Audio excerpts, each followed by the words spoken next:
Hey guys, welcome back to Andy's Dinosaur Reviews, and today we have another one of these Jurassic Park Prime 1 models. We've got another of the Prime collectible figures, the 1/38th scale figures. We have the Spinosaurus from Jurassic Park 3. This one has actually been out for quite a little while now. I only recently was finally able to get a hold of one. This one's a little tricky actually to get a hold of. Most places it seems to be sold out from, and I believe it's been discontinued last I heard, so it is a little tricky to get a hold of at times. But I know Entertainment Earth recently had put up a pre-order for it, so if you were interested in grabbing one, you could probably grab it from Entertainment Earth and, pre-order it there. But you can see this one I actually purchased pre-owned, so it looks like maybe they had repackaged it themselves. It doesn't look so great. We can't really see the figure or anything at this point, but the box art looks really cool. We've got the Jurassic Park 3 logo and, of course, a nice shot of the model of the Spinosaurus right there.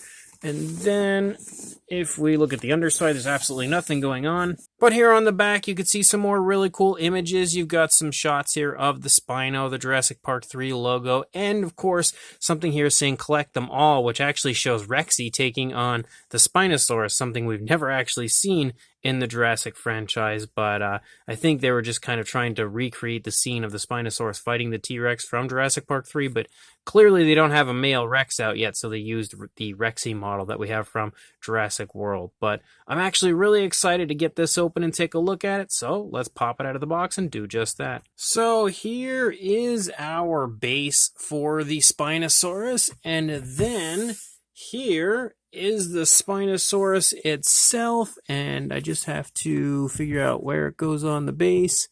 So it goes on like that. I don't know where the other foot goes. Let me figure that out really quickly. There's a peg right there. So we just have to try to get that toe into the spot, which is not working very well. So we can honestly say that we've hit our first snag as far as this model goes already. It's going to have to take apparently some real work to get this on. Well, we're just stuck with it at this point. It doesn't fit on the base correctly. So the feet do not line up perfectly with the pegs, or at least mine doesn't. So that straight away is a pretty big problem for this Spinosaurus. We'll try to figure that out as we go on here, and, after we take the closer look, because I, of course, am going to take it off of the base here in a moment to get that closer look. But I also think that the Spino, let's turn it around and get another shot here of what I feel like would probably be the superior side. I feel like the Spino doesn't look that great as far as the paint job goes. I think the paint job looks really quite far off compared to what the Spinosaurus should look like. And honestly, if you are familiar with these Prime collectible figures, you're probably going to be aware of that coming into these, because they haven't really been stellar from the start. I have the T-Rex, and although I thought the T-Rex actually looked okay, the paint job isn't that great on that one. The Carnotaurus, although mine I think looks a little better than others that I've seen, also didn't really have very good paint, and the Spinosaurus would probably be the worst of all after looking here at it. But the thing about this that's kind of cool is it almost looks like maybe it's a different version of a Spinosaurus that maybe you would have found on Sorna that wasn't the one featured in Jurassic Park 3. Maybe there were a few Spinos on there, because, you've got a few Tyrannosaurs. You normally have a few of numerous species. And since we obviously had seen that there was a different version of a Spinosaurus in Camp Cretaceous, maybe there was a different Spinosaurus living on Sorna, and it had this kind of coloration. That's the way you could kind of look at it. But it obviously is very much so meant to be the Spinosaurus from Jurassic Park 3, since it does have the logo and everything there on the base. So coloration and paintwork, not so great. Sculpt does look pretty cool. The only way to really tell how cool the figure is, though, is with a closer look. So let's jump to it right now. So, starting up here at the head sculpt of the Spinosaurus, you can see a pretty cool visual of the head here of the Spinosaurus. And one thing I've noticed about the Prime 1 versions of the Spinosaurus is that the texturing of the face always looks a little bit weird to me, and I'm not even sure, honestly, what it is. It just doesn't look like the Jurassic Park 3 Spinosaurus. It has kind of like a rough and rugged sort of a look to it that isn't what I can recall from the Spino from Jurassic Park 3. Does it look cool? Yes, it absolutely does, but does it look like the JP3 Spino as far as the skin texture goes? In my opinion, not really. But you can see we kind of almost have the coloration for the Spinosaurus going on here in the face, as you have those reddish tones up here, and then you have those lighter tones that kind of creep up and stuff here into the face. It sort of resembles what the Spinosaurus looks like, but the tones are off a bit, and this should be more of like a light gray. And you can kind of see some light grays in there, but it's kind of meshed with like some reddish tones, and it just doesn't look all that good. And the paintwork, although there is a lot of it here in the face, there's definitely a lot of variation of color I can see, especially here on the lower jaw. It's just not that nicely applied. You can see there's some darker tones there highlighting the nostrils, also some darker tones there around the eye socket. The eye is painted pretty nicely with some variations of greens and a black slit-like pupil, and there is a nice dark wash present on the figure, so that's always a plus as well, but again, I think the texturing of the skin here in the face is just a little bit weird. As you look here into the mouth, you can see the mouth is sculpted in an open position. The figure does not have any kind of an articulated jaw, as none of these Prime 1 collectible series 1/38 scale models have had so far. But you can see the teeth are sculpted pretty nicely, and they're painted pretty nicely. They also feature a nice kind of a glossy look to them. You can kind of see the gum line there running along the jawline of the dinosaur, and you can see that as well. Looks pretty nice. Also has that nice gloss coat to it.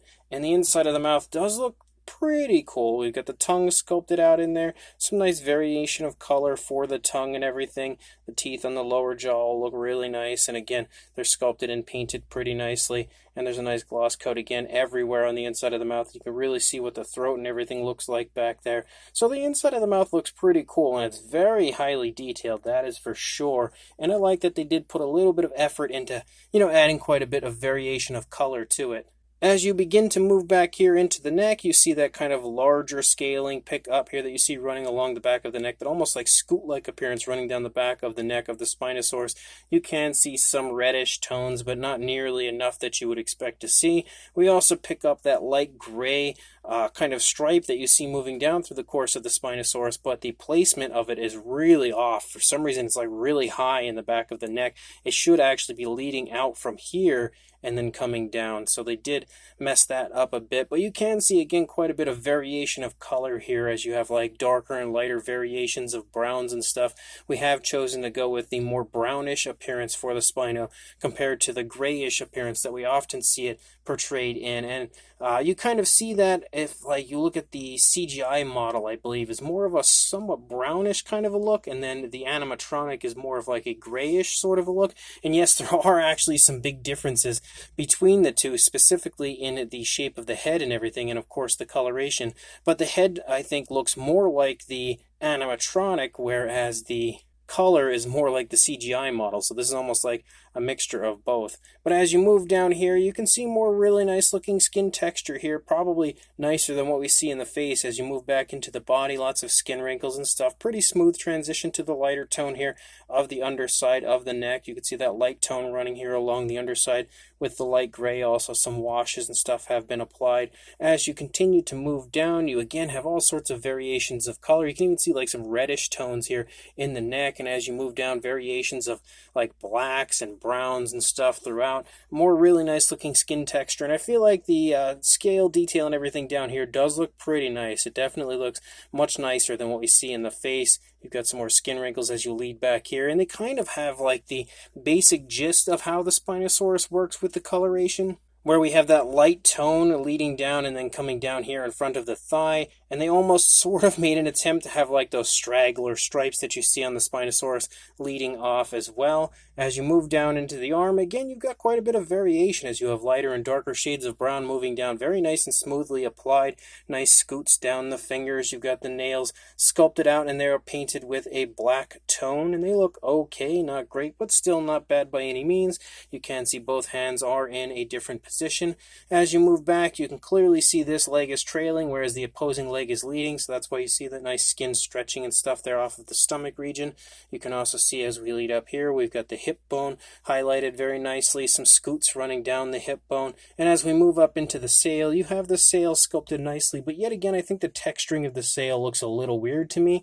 Kind of looks like the texturing that we see in the face, where it's a little bit more rough and rugged looking and a little hectic looking compared to the way it should be. The design of the coloration here in the sail as well is off as far as what it would look like. They almost have it, as far as the coloration and stuff goes, but they are definitely missing some tones of color like the white that kind of like stripes through and stuff. And there's just some variation of color that is definitely not there, which again further gives me that feeling of like a slightly different version of the Spinosaurus, maybe roaming Sorna somewhere. There is also a striping that you'll see on the Spino from JP3 that moves along, and they kind of tried to replicate that. You can sort of see it picking up here and there, but definitely not well done. But again, the sculpt looks nice. Very big muscular thigh as you move down. You've got the kneecap sculpted out here in the front of the leg. Nice bulging calf muscle there in the back of the leg. And as you lead down, you can see the Spinosaurus is taking a step and the foot is leaving the ground. So you can see how the toes are kind of picking up. You've got some scoots running down the toes of the Spinosaurus, again painted with a black. And then you also have the nails. The nails look really short for some reason to me. They don't look very good.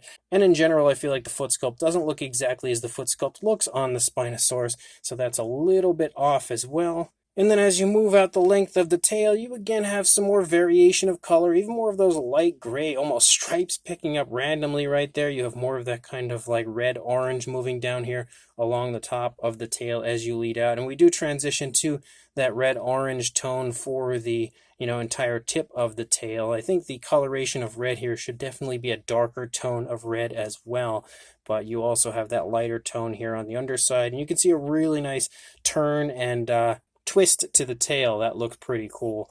But as we turn the model around, we can see now the head sculpt again looks pretty much the same. You're really not going to see much difference because the head's pretty much facing straight forward. Not a whole lot going on as far as that goes, but same style of coloration, same style of sculpt. As you move down, you again have that stripe picking up way too high up on the back of the neck, and it almost looks like a bluish gray on this side. Look more like a gray over here. Similar tones though, but it looks more like a bluish gray over here. But as you lead down, you can again see it looks pretty much the same over here as it did on the initial side. Same style sculpt, same style paint. The only things that you're really going to see different would be, of course, the positioning of the arm and hand, which is definitely different compared to what we see on the initial side. And of course, the leg is taking a step forward over here, so you would see a little difference as far as that area goes and the movement and positioning and the skin stretching and wrinkling and stuff. You can see the leg looks really good though, and they've done a nice job of kind of like highlighting even the muscle definition with darker tones of color and stuff. And the foot sculpt looks better, I think, over here than it did on the initial side. And the nails as well look better over here, a little bit longer than what we see on the nails on, or at least on the middle toe over there. And you can see dew claws and everything. And of course, the tail as you lead out also looks pretty cool. So even though it's not the best version of the Spinosaurus from Jurassic Park 3 out currently, it's kind of fun, sort of. And then we've got the base. And one thing that is cool about the base is that you'll see from these Prime 1 collectible series figures is the fact that they usually have the base in the shape of the island that the dinosaur lives on. So when you look at the Carnotaurus and the T-Rex that I previously reviewed, they had bases in the shape of Isla Nublar, but now that we have the Spinosaurus, which that takes place on Sorna, that's exactly what the base looks like. It looks like Isla Sorna, which is pretty cool. And the base has some nice texturing to it, and also some nice looking paintwork for the most part. You've got that really nice Jurassic Park 3 logo there because these are official releases. You have the footprints for the Spinosaurus, which they don't fit into perfectly, the pegs to hold the dinosaur onto the base, and some lighter tones here kind of dry brushed around the outer edge of the base, which looks pretty cool. And if you look here at the underside, you again have the JP3 logo. You can also see that again this is the Spinosaurus. It is a limited edition, and you can see the limited edition number that I got right there, and then again the Prime 1 logo. And we do have these little circles and stuff on the underside to keep it nice and still, make sure it's nice and safe on your table. So I would say the base is probably nicer than the Spinosaurus itself, but the base is definitely a cool addition to this set. So we finally have the Spinosaurus on the base correctly. It took a little bit of convincing, but we did get it on there. So on the plus side, it does at least fit on the base. It's just a little bit difficult to get it on there. But as far as a size goes, for length from the snout to the tail, you are looking at around 20¼ inches or around 51½ centimeters. And then for a height, the highest point is definitely the sail. About just shy of around 9½ inches or about 24 centimeters, maybe a little over 24 centimeters. For a size comparison, there is Mr. Papo T-Rex, the Attack Pack Colovosaurus, and Robert Muldoon from the Mattel Jurassic World toy line next to our 1/38th scale Spinosaurus from Jurassic Park 3 from Prime 1, and you can see it definitely has a very large size, and I would honestly say it's probably one of the biggest versions of this Spinosaurus that I have in my collection outside of like the Mattel version or the Edel Collectibles version, especially when it comes to this style of figure, when it comes to like the actual model-like version. I would say this is probably the biggest. I definitely feel like it is the largest of all, and for another comparison to further show you that, there is the W Dragon version of the Spinosaurus next to the Prime 1 version, and you can see, again, the Prime 1 version is bigger, which is really impressive, honestly. Like, I'm quite blown away by the fact that that's larger, especially considering the fact that it's in 1/38th scale, and I thought for some reason the W Dragon one was supposed to be 1/35th scale, so pretty interesting to see quite a bit of size difference between these two. Here is the more recently released version of the Nanmu Spinosaurus next to the Prime 1 version, and you can see it's night and day difference between these two when it comes to the coloration and everything. I feel like the Nanmu version is super, super nicely done when it comes to the paintwork compared to what we see on the Prime 1 version. But you can also see, again, the Prime 1 version is definitely larger